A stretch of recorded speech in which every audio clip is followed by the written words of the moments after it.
Good evening. This is the April 26th, 2010 Constitution Meetup in Austin, Texas. I'm Jon Roland, and this evening I'm going to be leading a discussion of several issues. First, I have on here my article in my web page, my blog page that I just added. Nullification has become a hot issue lately, and a number of states have introduced legislation to try to combat it. Unfortunately, there are some serious flaws in that state legislation. An example of that, sort of the model for most of the others, is on the jbs.org site. And it has three key provisions, C, D, and E, which are its action items within the legislation.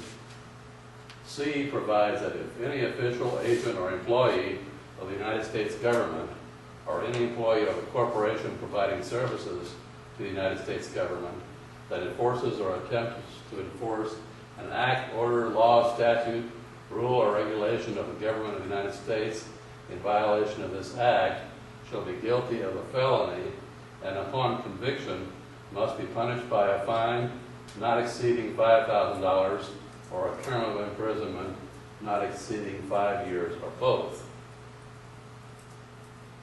D provides any public officer or employee of the state of blank that enforces or attempts to enforce an act, order, law, statute, rule, or regulation of the government of the United States in violation of this act shall be guilty of a misdemeanor punishable by imprisonment in a county jail not exceeding 2 years, or by a fine not exceeding $1,000, or both such fine and imprisonment. And in E, any aggrieved party shall also have a private action against any person violating the provisions of subsections D and E. Now you'll scroll up a little bit here. This has several key flaws. Actually, there are more than the four I have listed here, but this will get us started. The bill contemplates provisions that are not in the health care bill, which specifically forbids criminal prosecution or levies or liens to collect the penalties for failing to purchase insurance, but leaves it to the discretion of IRS agents to withhold them from federal government payments to the person, or take them out of tax payments first, with the remainder owing that they could claim is not the penalty but unpaid taxes.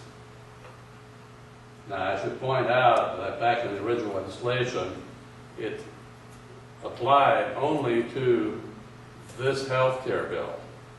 It didn't apply to any other kind of federal action that might be unconstitutional. And it was written expecting that the penalties would enable the IRS to impose liens or levies or do criminal prosecutions.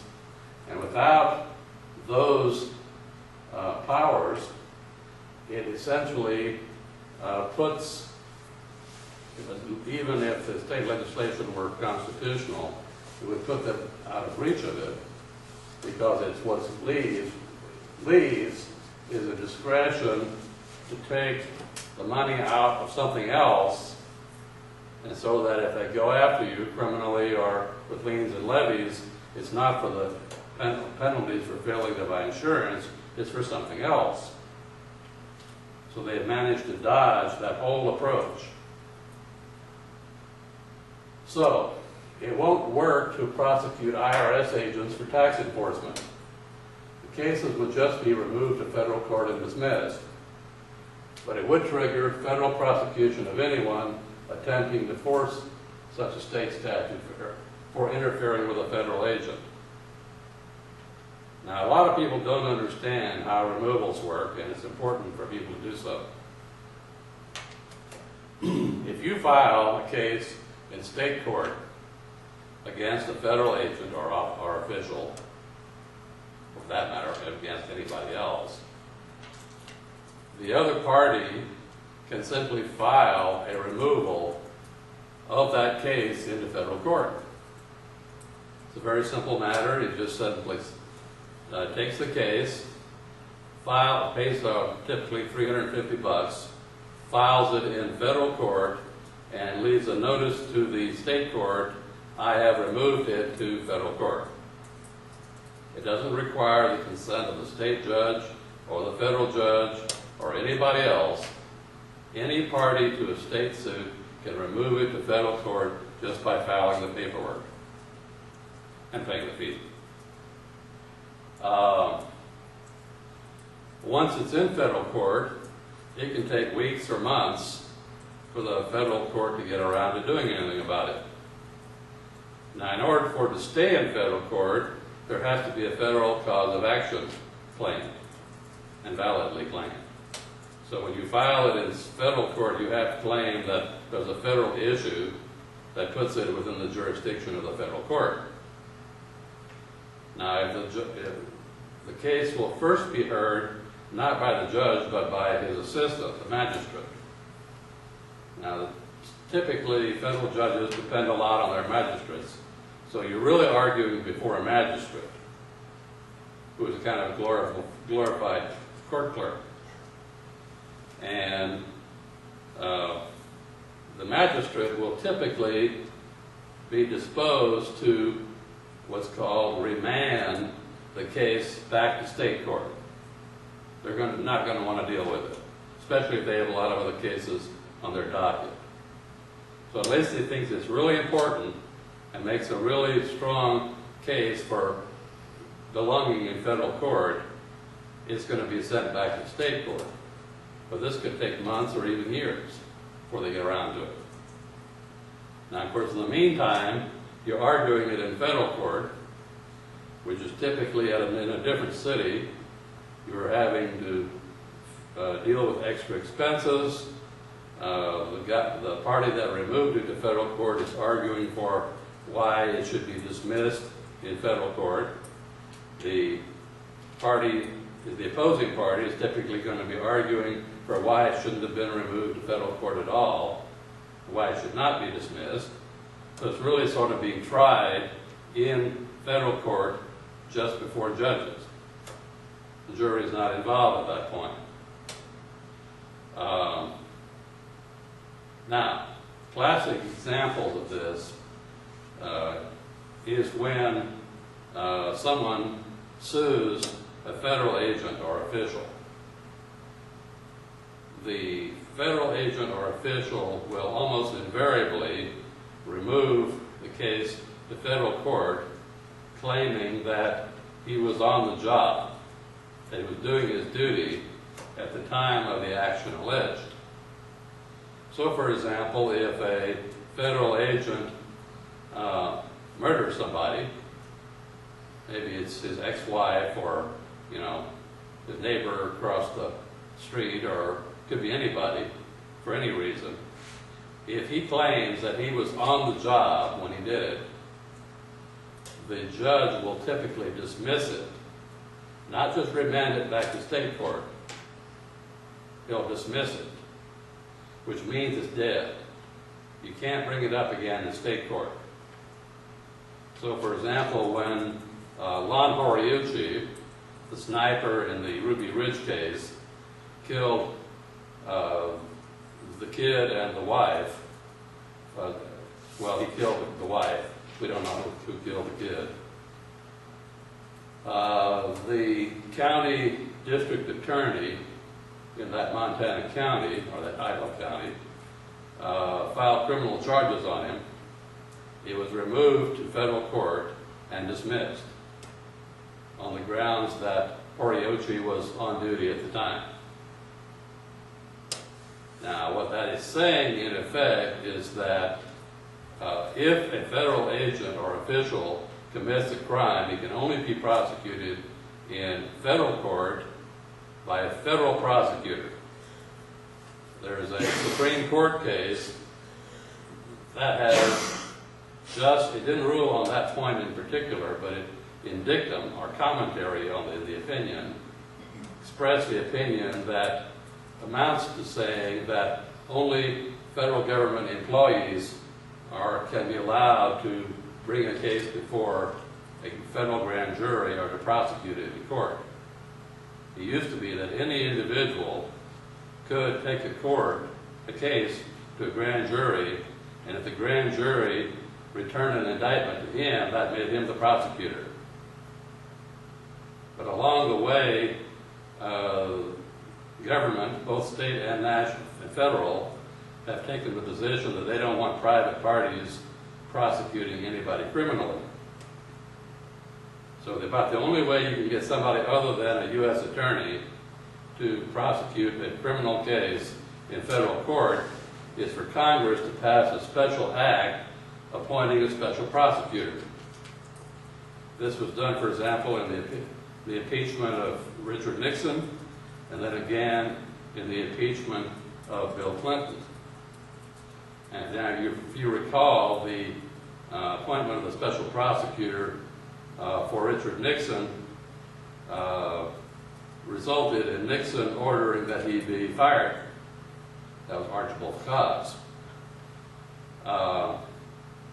He made that order to the then Attorney General, Elliot Richardson. Richardson refused to follow the order, refused to fire him. So, faced with the fact that he was refusing a direct order from the president, he submitted his resignation. His deputy, Ruckelshaus, then acquired the duty of the Attorney General, acting Attorney General. Nixon issued the same order to him, and he also refused. The third man in line was Bork, who was later nominated to the U.S. Supreme Court unsuccessfully. Bill Ruckelshaus urged Bork not to resign, to go ahead and fire Cox, because it just wasn't going to work for the entire Justice Department to be purged. Because sooner or later Nixon was going to find somebody that would fire Cox. So Bork reluctantly, because he didn't feel it was right either, went ahead and fired Cox.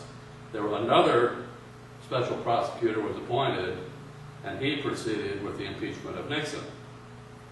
And of course Nixon then resigned. Clinton went all the way to the trial stage. He was impeached in the House, and it went to the trial stage, but it was a special prosecutor that was created by special congressional legislation.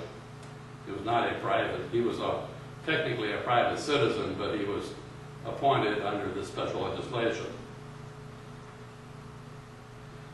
The reason I go into all of this is because as long as the only people who are allowed to prosecute criminally in the courts are officials, DAs or U.S. attorneys or whatever, then there are entire classes of injustices that are simply never going to be prosecuted.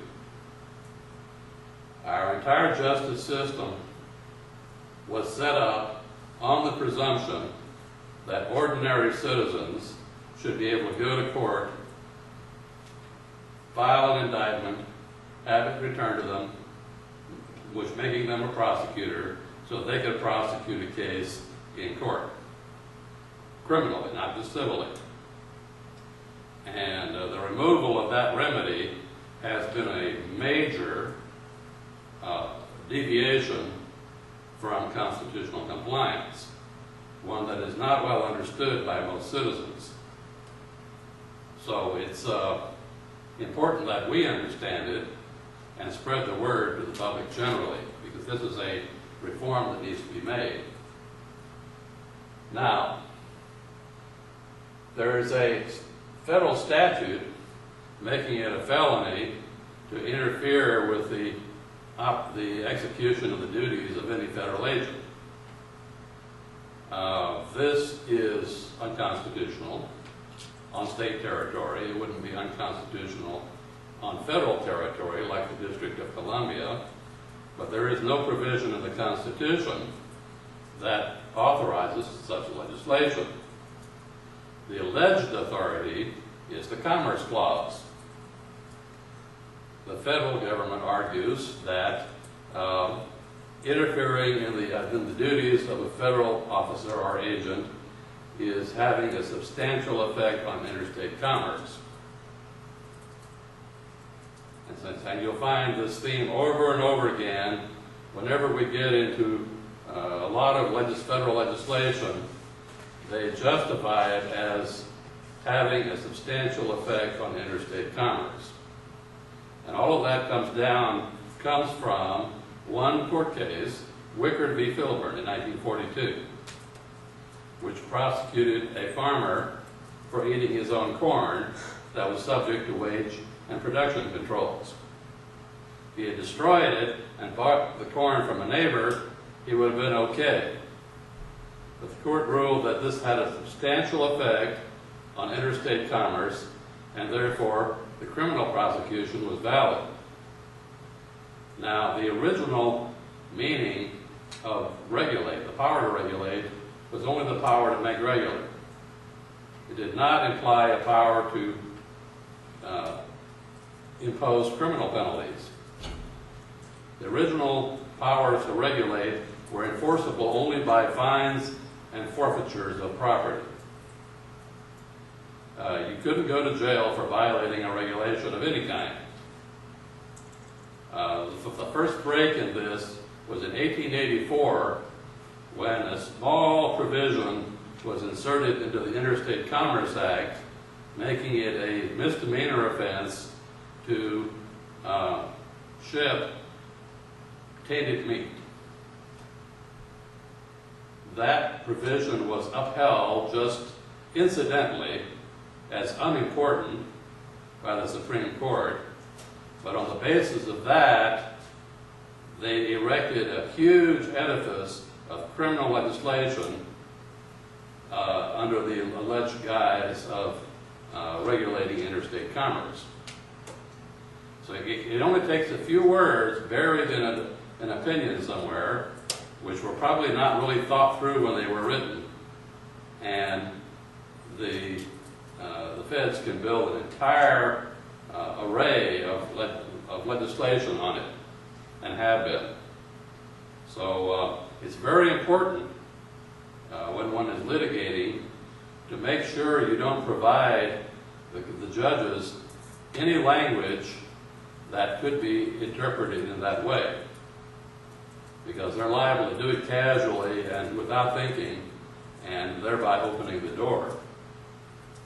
So,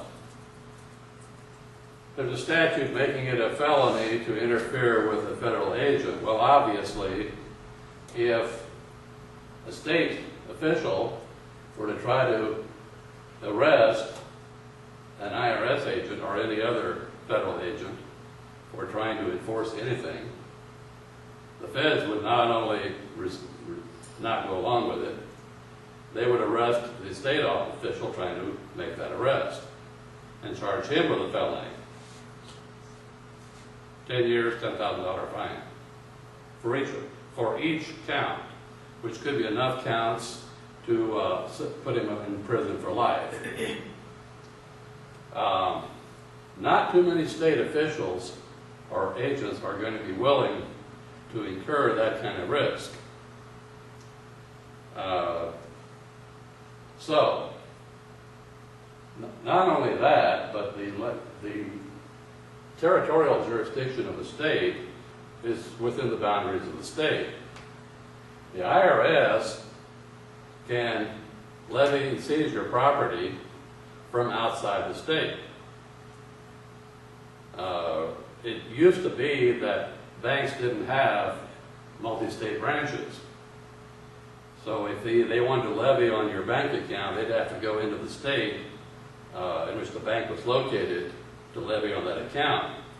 But now if you've got an account in a bank that's part of a huge national banking chain, they can levy on your account in another state or District of Columbia or anywhere else, and that can seize your account. And the agent never has to show up in your state. So they couldn't arrest him anyway. Fourth, it doesn't provide for legal or financial support for persons engaged in civil disobedience in response to the provisions of state statute. And if you, of course, one of you are familiar with my proposed legislation on the subject. My approach is, and it's, if you click on this link here, we can go to that.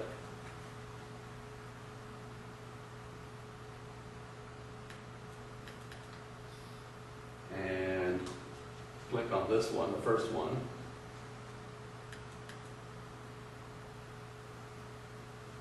My approach is to create a kind of super grand jury which can hear complaints from citizens about federal violations of the Constitution. Now, it's not trial court. What it's doing is it has the power to investigate, to call witnesses, and to issue findings. But it has one additional power, the power to issue an edict with the force of law, requiring that no state or local officials, employees, or contractors cooperate with the enforcement of the federal action, and urging state citizens to refuse to cooperate. Now here, you don't have a legislation calling for state officials to actively arrest any federal agents. All you're doing is calling upon all state officials and contractors and citizens to refuse to cooperate. So this is pure civil disobedience. There are very few things that even under federal law the feds can make you do. They can make you show up in court and testify, but if you invoke the Fifth, that can block that. Other than that, if you don't want to cooperate with a federal agent, you don't have to, even under their own rules. You just stand silent, you just sit there, just refuse to do anything. And they can't make you. And of course, that's essentially doing is trying to get people to refuse to cooperate. So but passively, not actively. The second paragraph here deals with the structure of this commission, its rules and so forth, powers, and scroll up a little bit.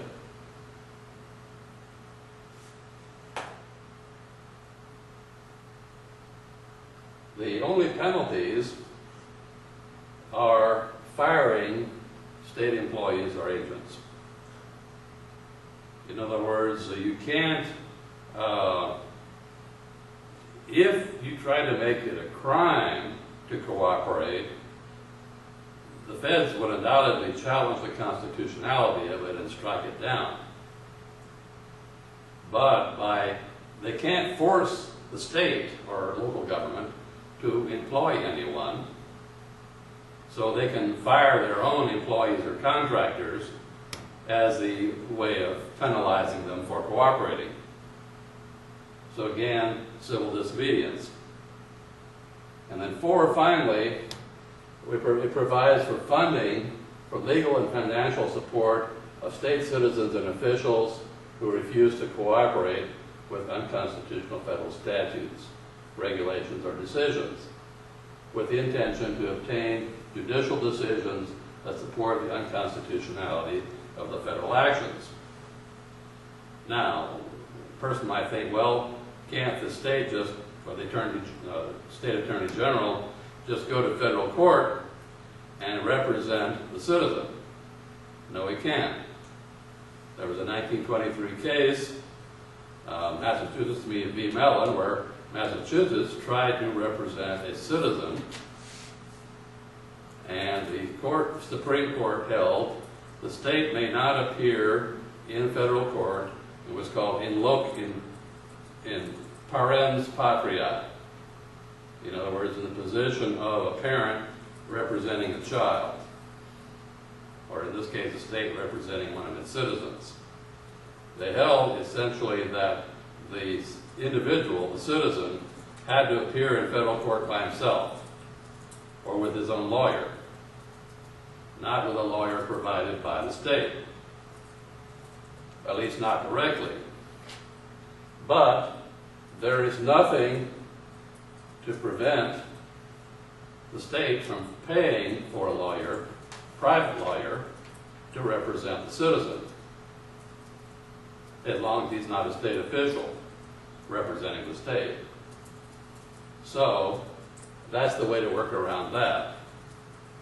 So by carefully designing this structure for state-led nullification, we can create a system that's as bulletproof as the one that the feds have tried to erect.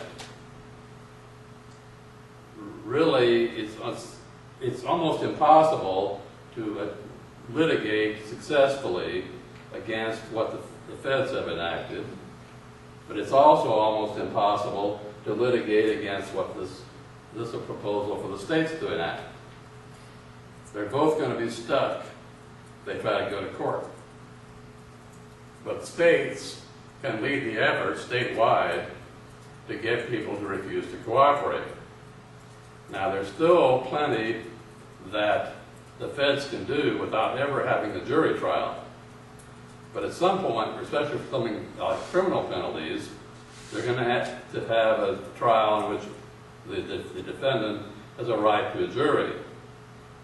And if everybody in the state has been clued to the state's leadership that they vote to acquit, then it would be impossible to impanel a jury in that state that would convict. And in the case, for example, of income tax cases, that means that they couldn't criminally prosecute anybody. They could still civilly go after his assets. They just couldn't put him in prison, except, of course, for contempt of court.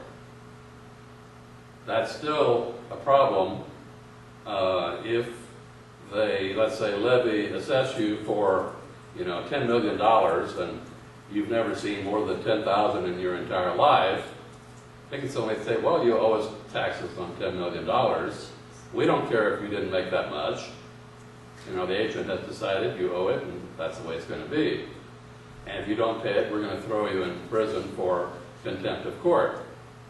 And of course, we're not going to allow you a jury on that issue.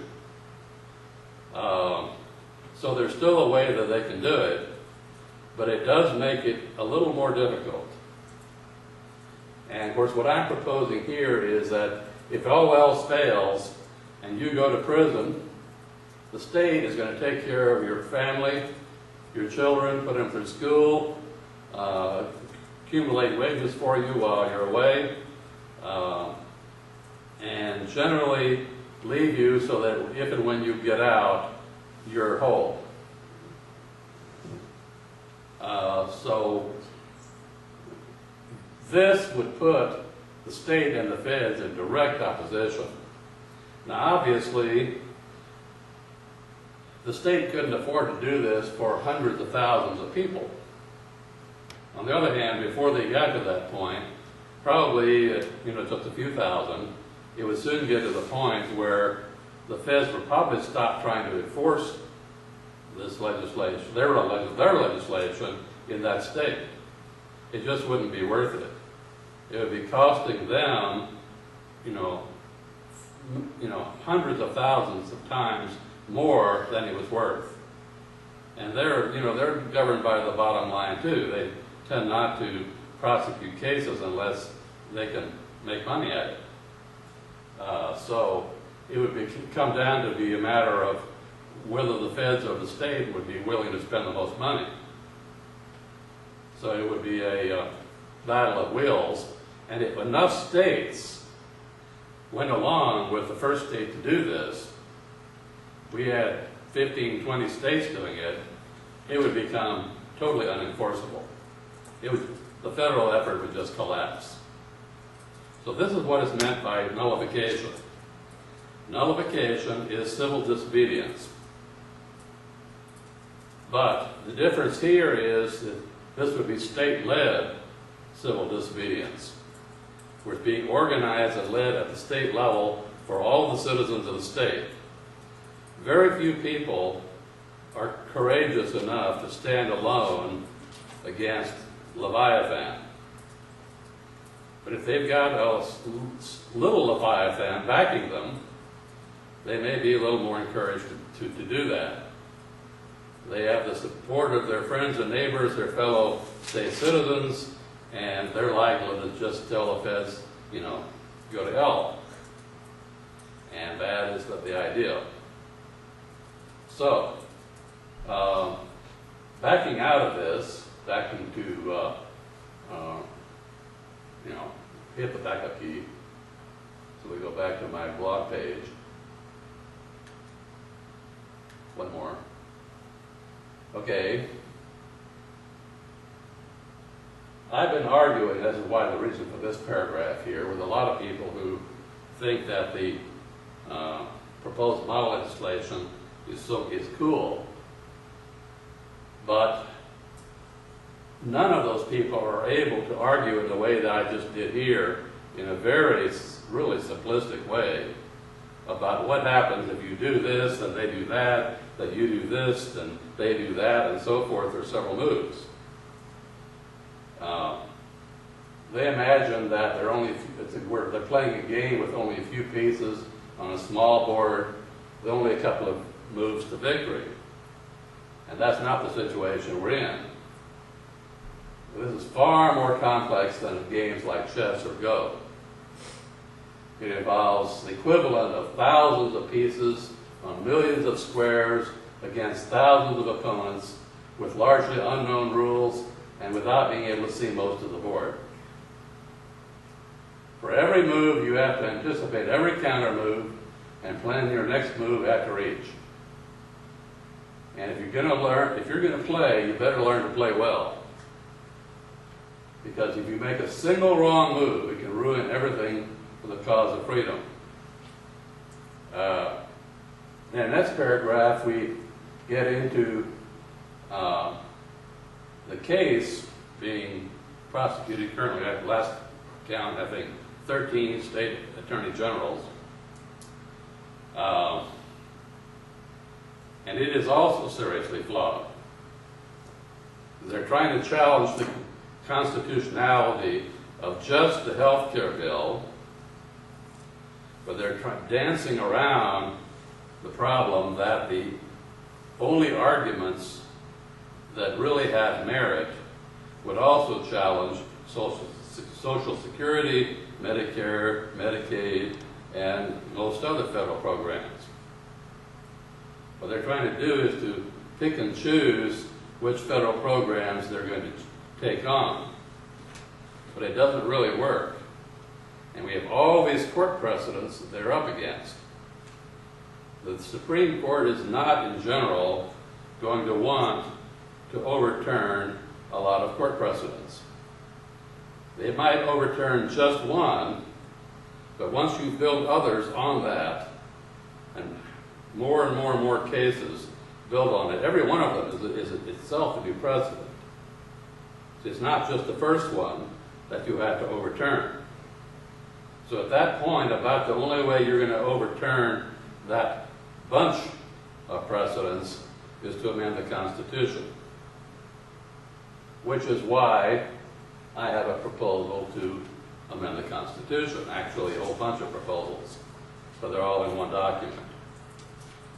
It would have the effect of more than tripling the size of the present Constitution. a lot of people say, well, that's too much, too long. Unfortunately, that's the situation we're in. I have found no good way to shorten them much more than they already are, without losing so much that we wouldn't really be improving the situation. But if the AGs proceed with their case and lose, it can actually make the situation worse. It can leave us with another case like Massachusetts v. Mellon, in which the state is barred from representing its citizens. Now, when Massachusetts made that case, they weren't anticipating that they might lose and thereby actually lose ground. But they did, not only for themselves, but for everyone who might come afterwards. They lost not only for Massachusetts, but for all the states and all the people of the country. So it's an important rule if you're going to take a case to court, especially federal court, and you don't win at the trial level, you want to think very, very carefully about whether you want to appeal it. The trial decision does not set a precedent, but the first appeals decision does. And if you can't take it all the way to the Supreme Court and win, then the chances are you have actually made the situation worse, and maybe a lot worse. So it's a dangerous game. It's not for amateurs. There have been too many cases in which the opposition, the feds, have set up cases so that with victims, because they really are victims, that are just strong enough, but not very attractive in their facts in their case, or maybe their personalities, so that win or lose, let's say they lose at the trial level, they won't want to appeal, or if they win at the trial level, the feds can appeal, and the feds then get a win at the first appellate level. Maybe the guy's strong enough to take it to the Supreme Court, but he probably won't hear it at all. They only take 80 out of 8,000 cases a year. But when they don't take a case, it amounts to doing the same as confirming it and confirming the precedent. So, what the feds do, there are actually conferences of U.S. attorneys who sit around plotting their strategy for how we want a precedent to do this, how can we pick and choose our cases to get it?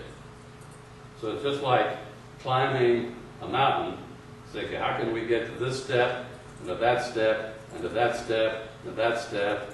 So they plan their cases, case by case by case, to keep marching up the mountain. And of course, at every step up the mountain, they are diminishing our freedoms, our constitutional protections. That is how the Constitution has been undermined. If there is one flaw in the Constitution, it is that it didn't forbid stare decisis, the use by courts of precedents rather than always going back and examining the historical evidence for the meaning of constitutional provisions. And because what that essentially did is it created a situation where it was easier to deviate from the Constitution than to return to it, because it's so difficult to get amendments. It's very easy to undermine some provision of the Constitution, some right that we have, and if the only way to restore that right is an amendment, we've got to get the majority of the legislatures of 3/4 of the states to back it, then we are operating at a severe disadvantage. Now, in my amendments, one of the things I propose is that in any case between the citizen and the government, involving a right, if it's a multi-judge panel, it has to be unanimous to support the position of the government against the citizen. So instead of voting 5-4, the Supreme Court would have to vote 8-1. I'm sorry, would have to vote 9-0.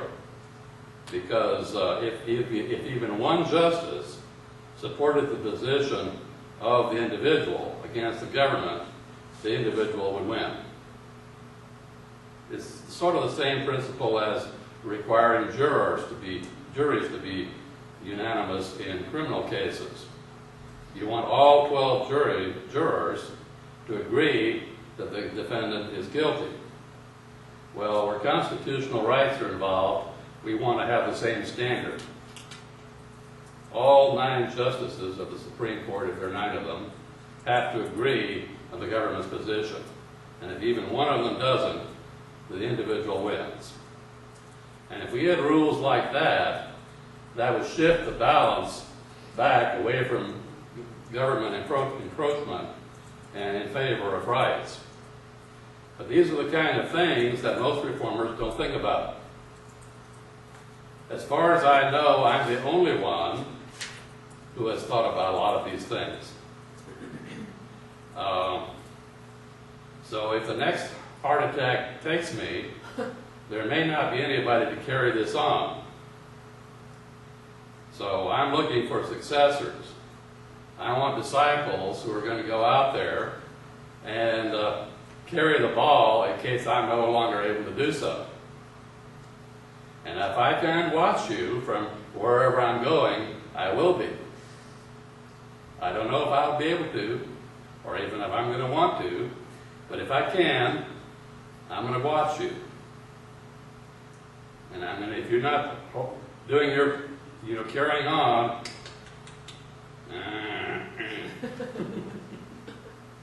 okay. So, at this point, I think I've been talking long enough. I'd like to hear from the audience. Do you have any questions? Well, first and foremost, let's just state up front, we hope you don't have a Heart attack. another heart attack. We wish you long, Long life. healthy, productive life. Okay, so I want to make sure I've been understanding you this whole time. I see in your final paragraph on your blog, it says law professor, is it Ilya Soman?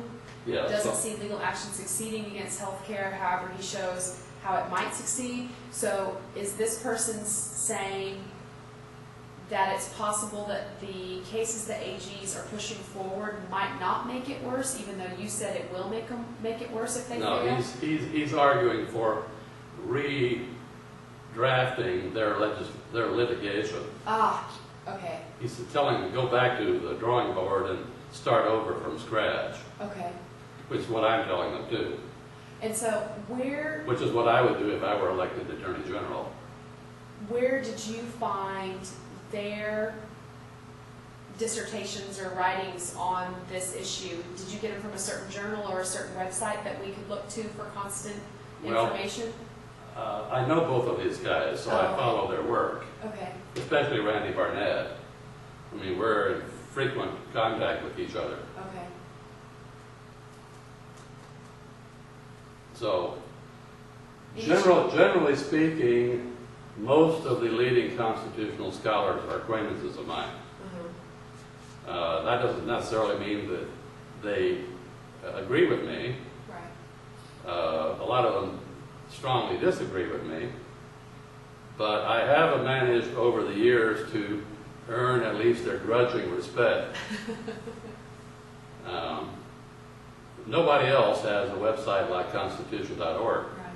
How would we be able to continue to track their work should you be watching us from somewhere other than Earth? Well, of course you can go to those links. Right. Each of them have their own blogs. Oh, okay, great. That's what I was asking. Randy Barnett has this fairly extensive website, randybarnett.com, Okay. with lots and lots of stuff. He's a prolific writer, and so is Ilya. And there are several others. They link to others who link to still others. So they form a kind of a community that Right. they're all linked together. So if you just look them up, you'll find them and their stuff they've written, and Okay. be able to proceed from there. Okay. I just wanted to make sure I had a quality source, Yeah, not a junk source. yeah. Let me see. Let me look at my notes to see if I have any questions.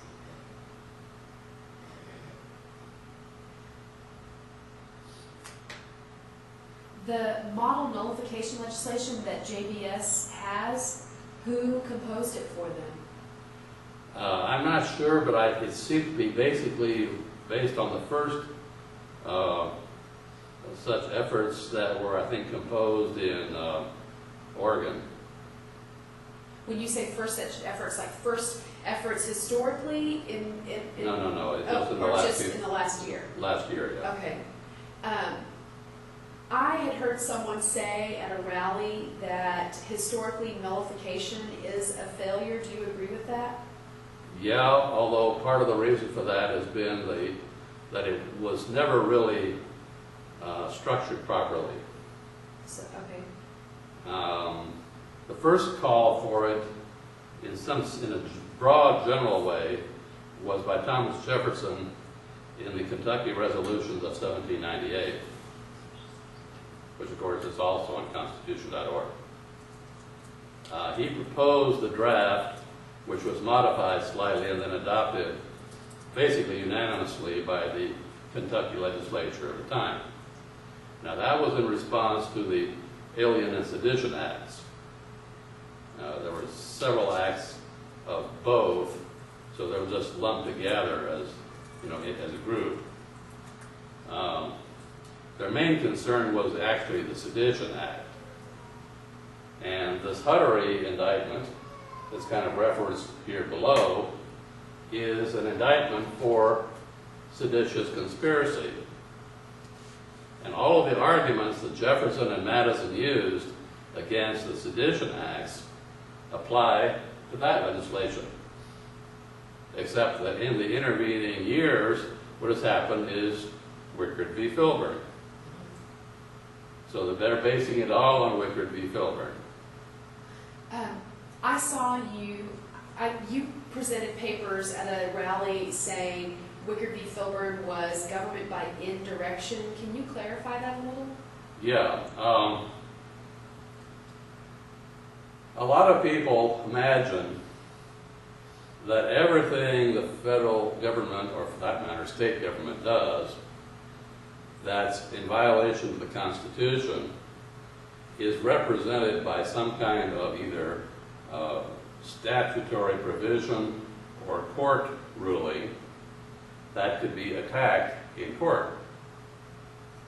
So they could go to court and either try to get the precedent reversed, or you could go to the legislature or to Congress and get them to repeal it, or perhaps if it was court precedents, you could get the legislature to adopt an amendment to overturn the court precedents.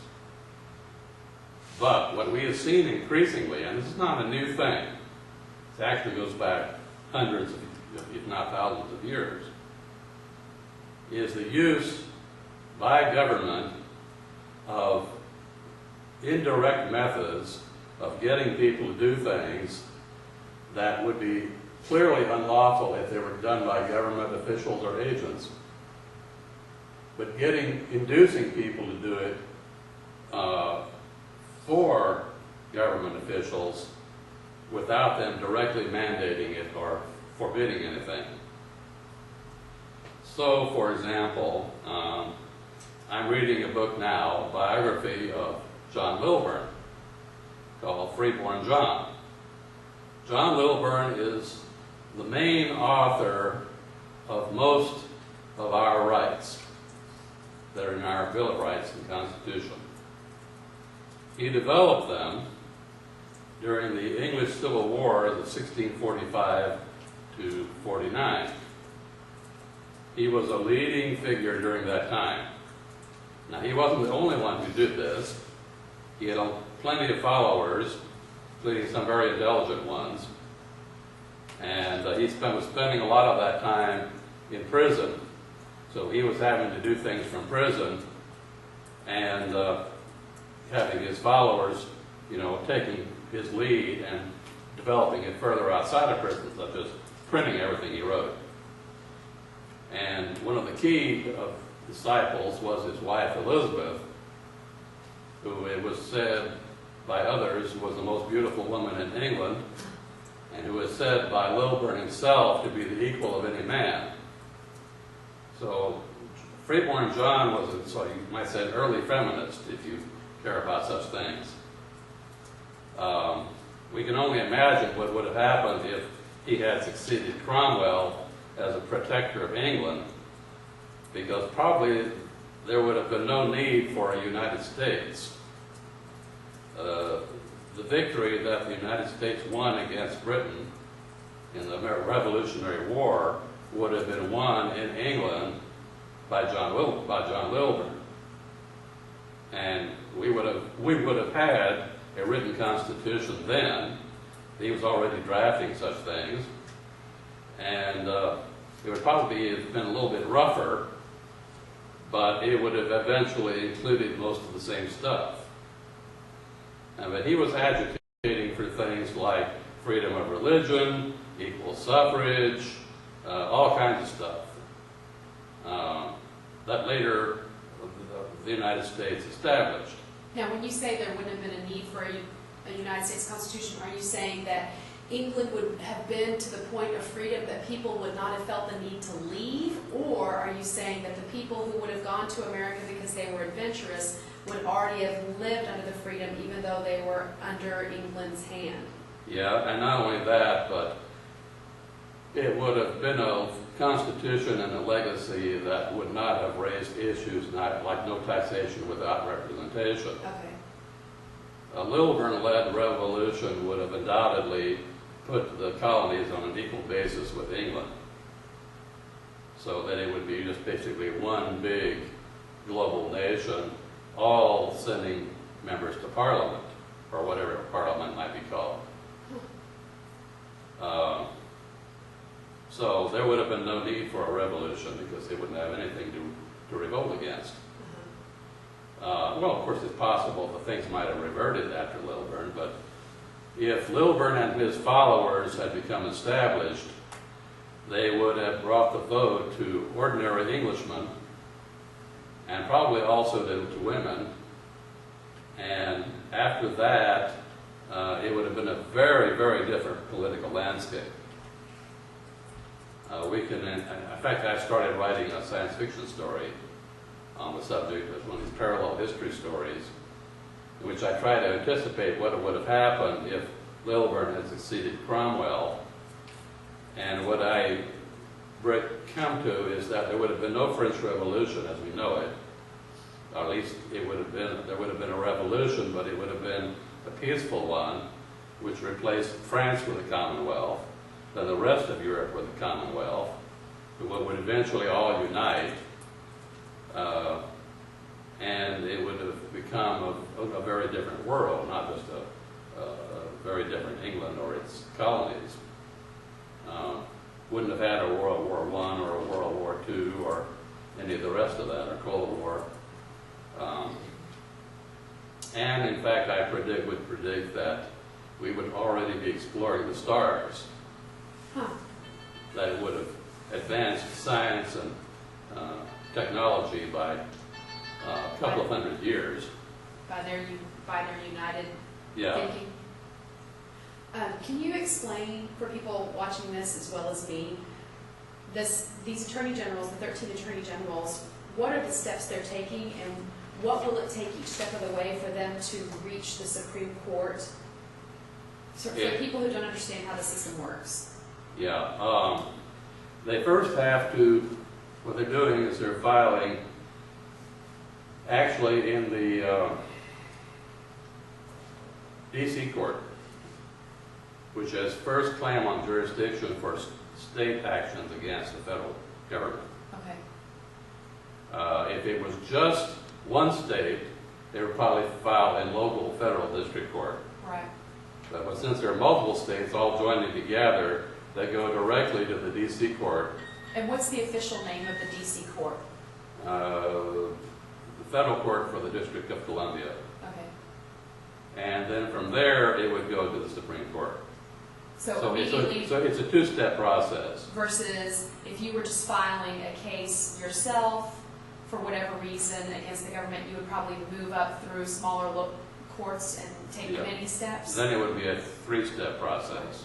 And then for this two-step process, since these 13 states have come together, it's obviously going to cost money for them to pursue this action. Yes. So is this coming out of state tax dollars paying Yeah. for this? Yes. And so they're just authorizing however long they want to pursue this. That's how long our tax dollars will go That's to right. pursuing this case that could possibly lose, possibly win, And even possibly make things worse. and possibly make things worse. Okay. And of course, my argument, which I'm making in connection with this election campaign, is that the litigation needs to be severely rewritten. And this needs to be done fairly soon. In fact, it wouldn't happen in time probably because, for me, because I wouldn't get elected until November and wouldn't take office until, January. By that time, it's going to be either bad news or maybe a little bit of good news, but more likely bad news. Right. These things it's tough to move quickly, but things move along quickly enough that it may not be time for an election. Right. But at least I may be able to be in a position to say, I told you so. I spent a large part of my life being able to say, I told you so. It's sometimes all I can do to restrain myself. I predicted the economic collapse. Of course, so did a lot of other people. But, most of the things that have major events of my life, in politics, law, finance, and so forth, I've pretty well predicted. Maybe not in every detail, but I could foresee the broad general outlines of them. And in most cases, the people in a position to do anything about it didn't know, didn't care, didn't want to hear about it, or they were hoping that things wouldn't go wrong on their watch. Right. There's a lot of that. They say, well, during the dot-com bubble, which I predicted, I was in Silicon Valley at the time, I was telling my clients, this whole thing is going to collapse. They said, yeah, but we can all we have to do is hold on for 3 more years, we'll cash out, and then we don't care. There's a king in France who put it that way. He said, après moi, le déluge. After me, the flood. In other words, he didn't care what happened after he died. As long as he could hold things together until he died of natural causes, he didn't care. Now, since like you said, there are 13 states pursuing this action, who do you believe are the authors of the case itself? Because I realize that these attorneys general have hundreds of attorneys working under them. No. I sincerely doubt any of these attorney generals are actually the leads in constructing the case. Who No. do you think is behind the construction of the case? The last name escapes me for the moment. His first name is David. And I know him personally. From so Texas? No, he's from the Washington, D.C. area, I think. Right. It'll come in a minute. I just don't think about it. Right. But anyway, he's the actual author, and he's the one whose name is on the litigation. If you look up the litigation and scroll down to the bottom where you see the signatures, you'll see his name there.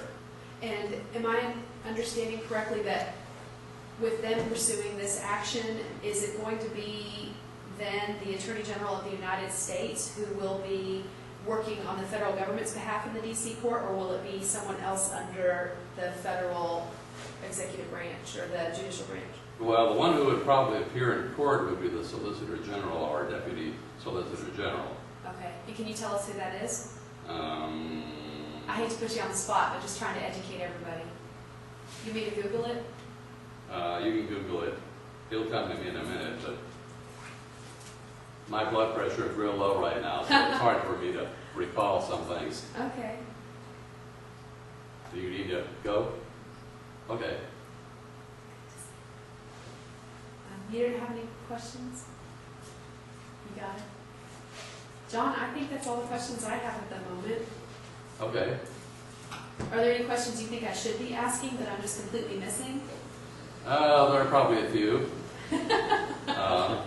But we can turn off the cameras and we can discuss other things off camera. Okay.